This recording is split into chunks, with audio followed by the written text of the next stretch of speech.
Hello everyone, I'm your average guide Sahil Gogna. Thanks for tuning into my podcast series. Welcome to episode 3 of the Tech Talks. Today, we have a Concordia University Alumnus from Montreal, Canada, Navneet Sohal, and she holds her master's in quality system engineering. She is currently working as a Senior QA Analyst and has more than 5 years of experience in Canadian QA industry. She will be sharing her experience about the Canadian IT industry and tips for the recent graduates to enter into this industry. Hey Navneet, welcome to my show. Hey, thank you, Sahil. It's my pleasure to be chatting with you today. Thank you. We'll start with our conversation with a very common question, like what is a typical workday of a quality assurance engineer? I mean, what are the things you do at your work? So basically, I start my day by, checking my emails, specifically any work related, any 500 server errors I have Okay. relation, and sometimes you have to just respond to any questions your teammates has. So just normal day-to-day work, and Okay. then I proceed with all the tickets that are ready for testing. So sometimes I manually test them, or I just write automation tests depending upon whatever the need is. And for we also have daily stand-ups with our team, with our other teammates. So in which we discuss about what we did in the past day and what we will be doing for the current day, and if any milestones or any problems anybody had. So we just schedule another meeting, and we can we discuss about that in detail after. Okay. So you are talking about you do solving the tickets, and there's a one major question that's in everyone's mind. So what are the level of coding skills we require to be a QA engineer, or in your field? So what are the tech skills you majorly utilize at your work? Yeah, so I mean, it basically depends upon the nature of the job. So if somebody is applying for a position that's a junior QA or a beta tester or something, which is related to an entry level position. So I don't Okay. think you really need any coding skills there, but obviously familiarity with the coding, with any of the coding languages is okay, which I'm pretty sure everybody has exposure whenever they're doing their bachelor's or master's or any diploma courses. So for any manual or junior level positions, it's okay if you are not really good in any of the coding languages. But whereas if it's in a position where you need to know different tools, or you need to automate tests, then definitely you need experience in at least one of the coding languages, where you will have if you have to work with any framework, you should be comfortable working in that. Okay. So for if we talk about a fresher, like the one who has just graduated from a university, so if he or she is just familiar with one knowledge, are there any particular tools that they need to they can learn at the college or university time, so that it's easier for them to get a job as a QA engineer? Is there some specific tools they can learn or adopt to? Yeah, I mean, there are different certifications now which are offered online, or courses like learning any automation framework tool. For example, one of the very famous tool is Selenium, and so people can learn.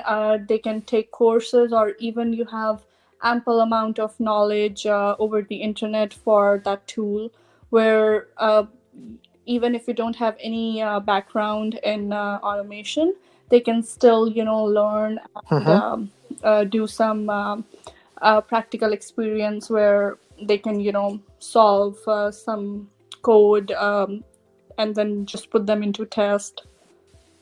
Yeah, Okay. I mean, So you. in Mm-hmm. addition to Selenium, you also have other Okay. tools like uh, the one from HP. You have Quick Test Professional. So, depending upon different languages, whatever someone is comfortable in, you can choose whatever Okay. tool would be better for you to learn.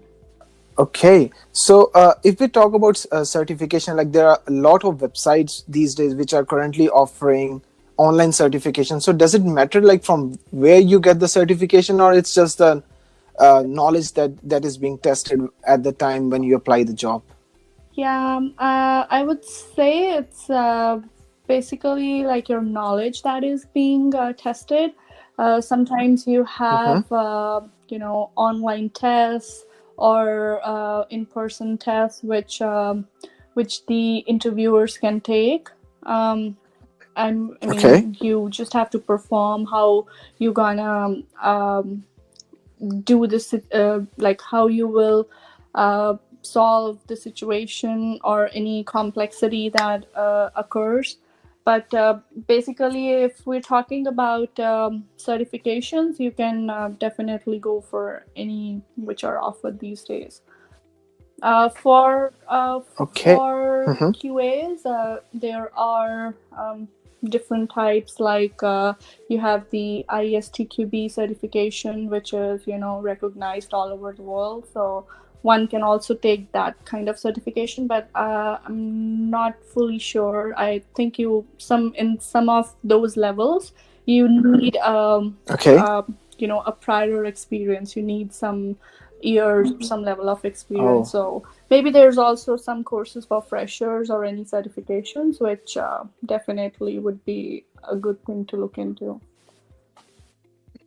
Okay. So yeah, the one thing for the freshers, like it's very hard for a fresher to enter into any industry.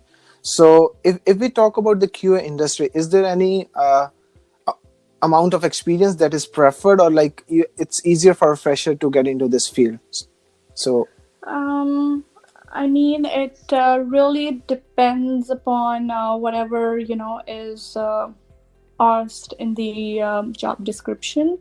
So okay. if we're talking about here in Montreal, most of the companies, they look for candidates who are bilingual. So not Oh, only okay. like you need English, but you should also be you should be having working proficiency in French. So sometimes it becomes hard for freshers if language is the barrier there. Or I mean, you can also somebody can also look into any internships when they are even doing their studies, which any part-time positions or anything which is related to their field, which could give them experience.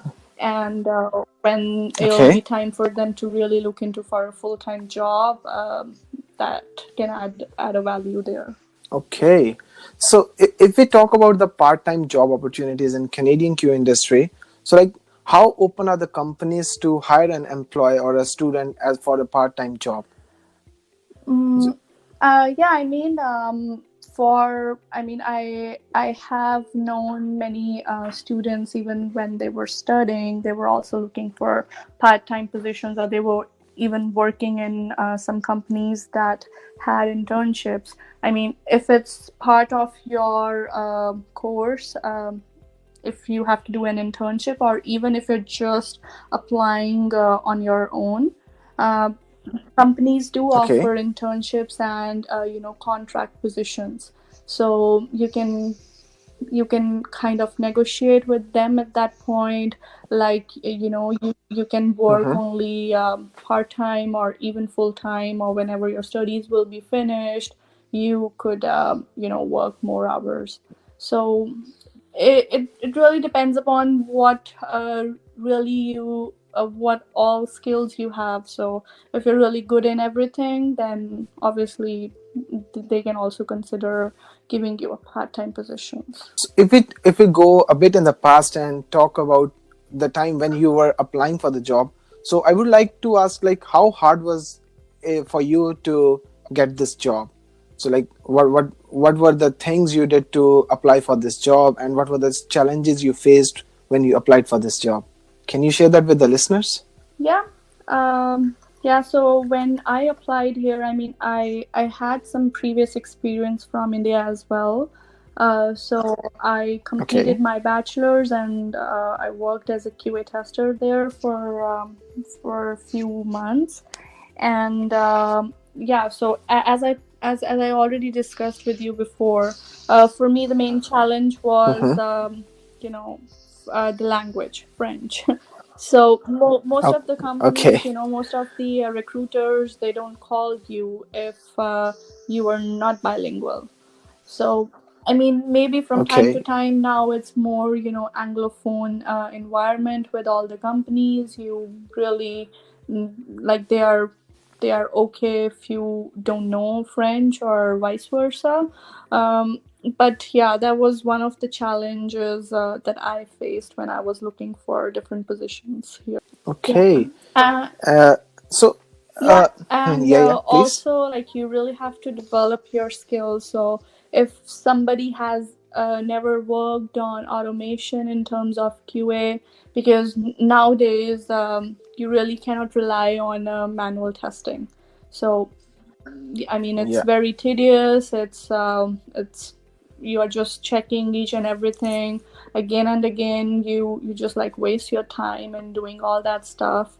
So you really somebody. I mean, they should be looking for, uh, improving their skills, which is, you should be learning more and more tools and whatever is there new in the market. At least everybody should be, familiar with the nature of QA and what all their job description um, Mhm. um, could give them back. Okay. So if we talk about French language, so the main confusion in people's mind is like how this is important for a technical person. So can you explain me, like, what exactly is the role of French? So like, apart from being living in the French dominated area, so how the French skills are being utilized at your job? For me, um, for my position, it's really, I mean, mine is more, English based, Anglophone environment. But yeah, let's Okay. say if we're talking about someone where they are bilingual, then, there could be a miscommunication between team members if somebody doesn't know and they cannot, express their viewpoints, if they're, I mean, if they don't speak French. So as we know, it's Okay. very important to work as in team and also alone. So it could Okay. also be a drawback there. Yeah, I Yeah, completely and get it. also in terms So. of, like, let's Mhm. say you have any documentation which is required both in English and French, or it's only available in French, then a person would not understand it if they don't know. Yeah, exactly. Yeah. So if we have to talk about some recent graduates, so are there any particular tips you would like to share with the new graduates so that they can, you know, make their job hunts more effective? Yeah, I mean, they should definitely, first of all, they should work on their resumes, you know, just Okay. booming up their resume, adding any of your projects, any experience related to the skills they have, any tools they know, or any individual project they had done in the past or they are working on right now.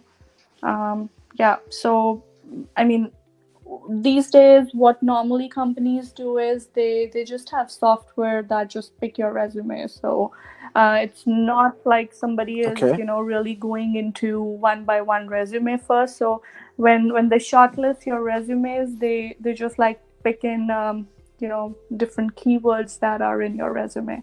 So if anybody knows Okay. about any of the coding languages, even if they are familiar with it, obviously you should really know about what you're writing in your resume.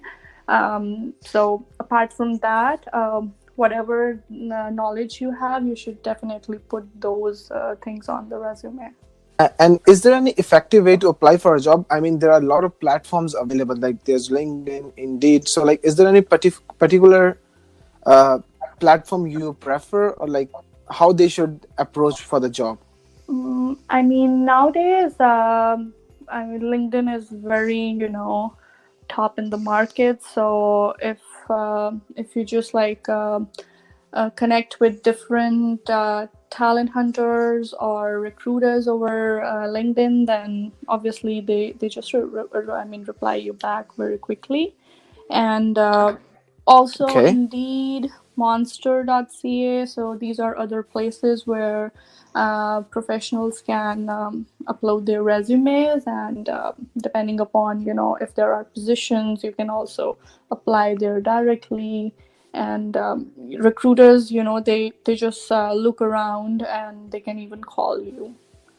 Well, I guess that's it for today's talk, Navneet. And thanks a lot for taking out your valuable time and sharing your experience with all our listeners. No problem. Thank you so much, Sahil. To all my listeners, thanks again, and stay tuned for more amazing content to ease your job hunt. Have a good day, everyone.